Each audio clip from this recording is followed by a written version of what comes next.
Hey guys, welcome back to Freelance Blueprint, and today we're going to go into the top 10 tips that you can use to build an amazing freelance portfolio. So let's dive in. Actually, before we dive in, let's talk a little bit about what a freelance portfolio means versus what a job search portfolio means. There's going to be a little bit of differences between the two, so you're going to have to keep those in mind. But keep in mind, if you do have a full-time job and you're doing freelance more of like a side hustle, it's going to be a good idea to sort of combine these two techniques together. And when I hit the items 1 through 10, I'm going to tell you which ones you can combine if that's the situation that you're in as well. So for example, for a freelance portfolio, it's going to be really driven towards the client's needs. So if the clients that you want to work with, we're going to get into this in the tips, but if your clients you want to work with are e-commerce heavy Shopify clients, they're going to want to see featured in your portfolio what you were able to do in your past projects to help other people reach the level that they want to get to. So clients in a freelance capacity are more focused on results, whereas in a job search portfolio or a portfolio that you're presenting to an employer, they're going to be more concerned with technical skills. Whereas if you're in freelance, the client won't be as concerned with technical skills. Of course, those are going to be so important, but it's really the end goal that's the client's biggest concern. Whereas in a job search, they want you to match those technical skills because you're going to be working with a team that you need to be fully capable to just completely integrate yourself with. As opposed to freelancing, the onus is on you. The onus is on you to get the results. And oftentimes the clients don't really care how you get there. Obviously, you have a reputation to upkeep and you want to do as good a job as possible and bring them amazing results so you can use them as a reference and things can just snowball from there. But they're not as concerned with the nitty-gritty of you being able to use specific technologies, specific stacks. That's hard to say like 5 times. Specific stacks. And they're probably honestly not going to want to see your GitHub history, whereas an employer definitely will. So let's dive into the top 10. But before we dive in, I'm going to give you one more tip. And that tip is if you are a freelance developer, it will be invaluable for you to work with absolutely amazing designers, because when you create something that has a beautiful design behind it and you can bring that to life in development, that makes your work as a developer look so much better. And those perceptions from clients are everything. The clients can't see the code behind the screen.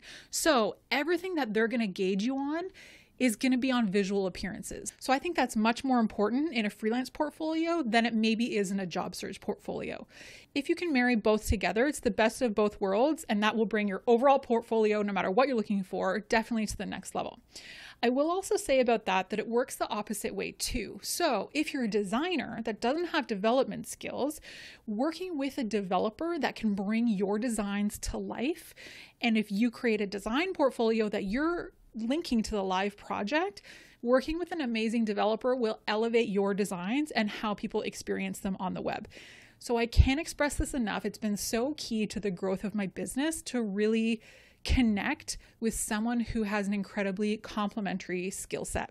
We're going to talk about that more a little bit towards the end, but let's dive into the top 10.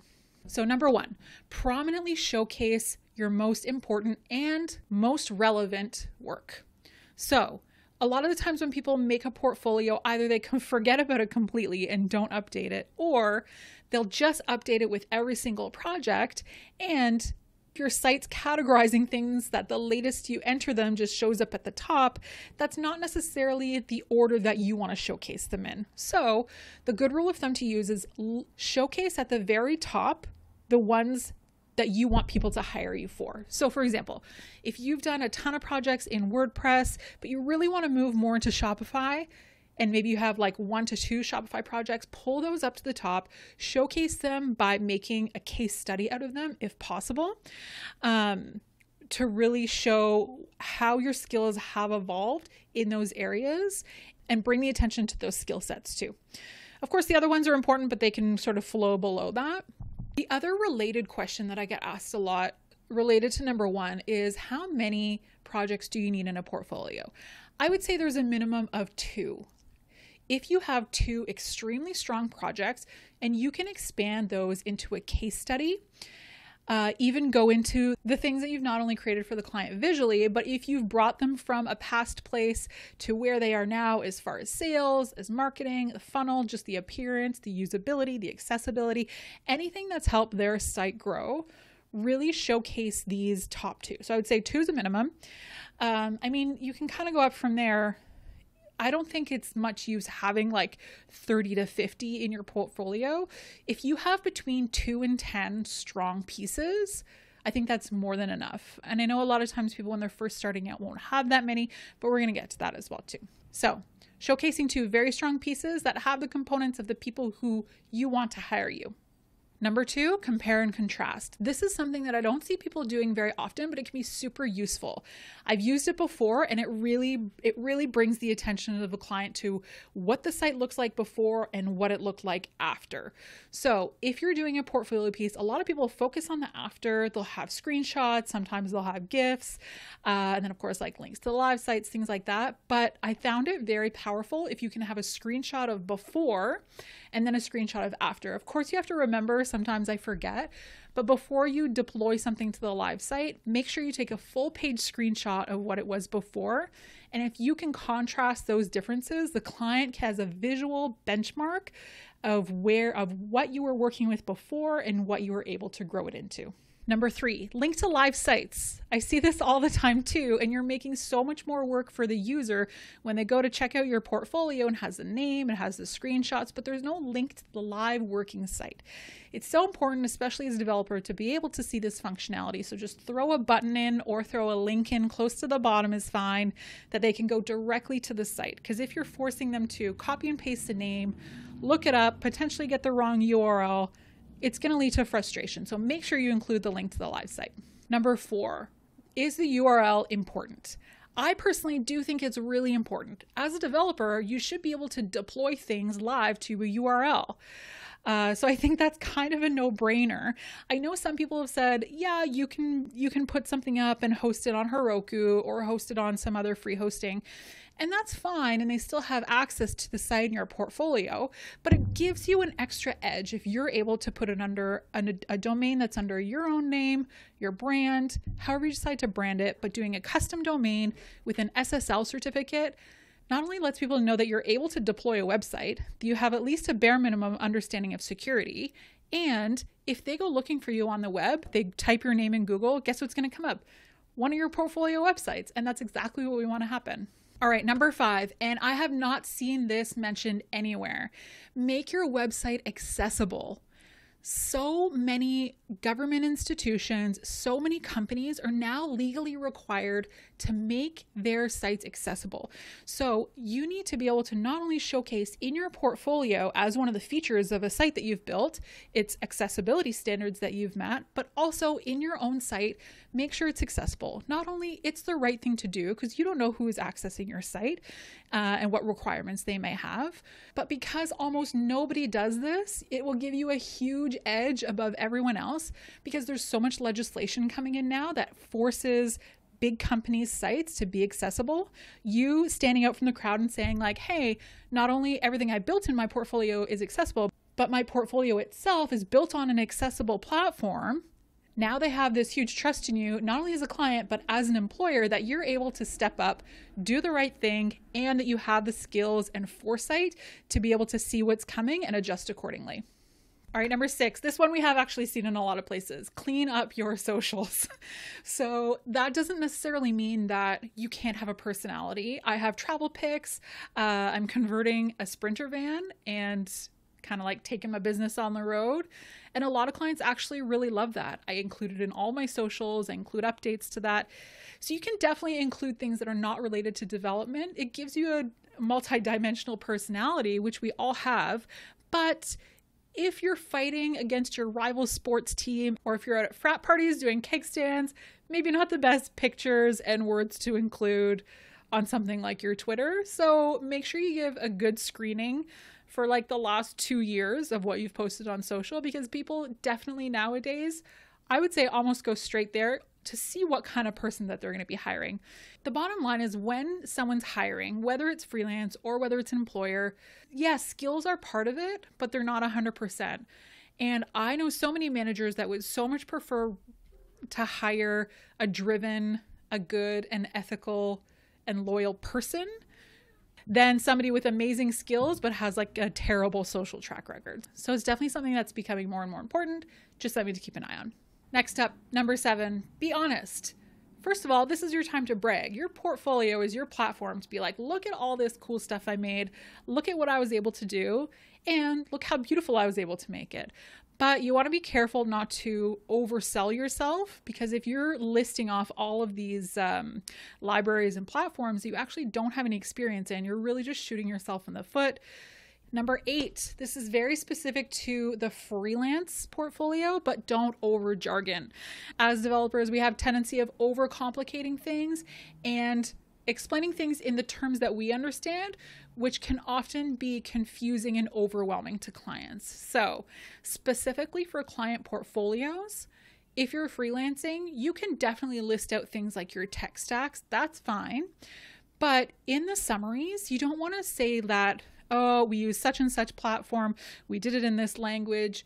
You really want to bring it back to like, what results did this project get? Including that in the summary as well as your tech stacks would be a good idea to have for both employment and freelance. Because employment, they'll go right to the stacks. They'll see what you have the ability for. Freelance, clients will probably just ignore that, but they'll be able to read the summary of what you were able to achieve in this project. Number 9, make sure you include your contact information. I've seen one-page portfolio sites that you get to the bottom, you're like, cool, this is amazing, but I have no idea how I contact this person. So make sure you leave email at the bottom or a form, potentially both. Putting your phone number on the website's a little bit risky because you're opening yourself up to a lot of spam in that case too, from like scrapers and things like that. Definitely put your social info, your email address, potentially a form if you have a few more questions that you need them to answer. And most importantly, check your spam often. There have been times where I have seen the perfect project come in after I checked my spam, but guess what? It came in 2 months ago and now I've completely missed the boat. So not only put your contact information in, but check your spam. Finally, number 10, I often get questions of if people are starting off and they only have projects through Skillshare or Udemy, should they include those in the portfolio? Yes, 100% include them in the portfolio. Functionality is important. Functionality, in my mind, and I know a lot of designers would disagree, functionality, in my opinion, can be a lot more important than visuals to a certain degree, and you want to be able to showcase those skills. However, for clients, you need a balance. Clients want to see things that look beautiful. So if you have projects that have very specific functionality and you're looking for employment, you're looking for an employer, of course you want to include all those, and they're really going to look at those specifically for a development job. It will be more important in the freelance capacity if you can show visual representations of your work as well too. If you can include this as well as the technical functionality pieces, maybe on like one-off projects that you've done through these courses or through boot camps and stuff like that, this will be the perfect marriage of what you should show in your portfolio, because it'll definitely speak to both. So I guess the question is too that I also get, what if you're brand new, you've got a few projects and you don't have anything visual because you've never done any client work before? So there's 2 things that you can do for this. You can find a designer, literally go through like design websites, find designers that you like. This is exactly what I did. Find designers that you like, reach out to them and ask if they've ever had a side project or a one-off landing page that you can get some practice with coding. Tell them you're a new developer, that it's not for anything commercial. You want to add it to your portfolio, but it's something that you maybe want to do for free as an extra project. Most of them are more than happy. And if they're not, move on to the next one. It's not a big deal. If you can't find any designers that will do that for you, you can also go to places like Creative Market. I'll put the links below. You can go to places like Creative Market and Envato and download like Photoshop designs or a JPEG of a design and code it yourself. And there's no reason not to put that in your portfolio. There's totally nothing wrong with that, because what you can do is now you have the visual design that you've downloaded. Some are free. Some of them can be like $5 or $10, but now you have this visual asset that you can put on your portfolio, and you can also link it and throw it on like a subdomain or something. You can also link it to a live version. So especially if you're applying for a front-end web developer job, or if you're working with clients, these are the cases where this is going to be very important, because front-end development jobs look for the ability and attention to detail to turn something from a design almost exactly into a development. So like a development meaning like a live functioning site. So if you don't have any experience with client work, there are still options out there. First thing, I would contact a designer and contact a lot of designers. It's just going to get more practice for you, and you're building relationships with these designers. If you can do a good job designing their assets, once they have work come in, you're going to be one of the people that they reach out to. 100% this has worked for me. The other thing, you can check out Creative Market or Envato, download some assets, code them yourself, and also put those on your portfolio. Add some extra UX functionality in there, drop down menus, carousels, things like that as well too. So another question that has also come up a lot, which I'm super excited about actually, is as a developer, if you don't have a ton of design skills, how can you visually optimize your portfolio? We're not going to cover this today, but I'm super excited that next week we're actually going to talk to the amazing designer, Rachel Pesso, and we're going to talk about this exact topic. So don't forget to subscribe, hit the bell, get on the list, all that stuff, because we want you around next weekend. It's going to go live next Sunday, all with me and Rachel, optimizing your web development portfolio from a design perspective. So excited. Thanks, guys, and we'll see you next week.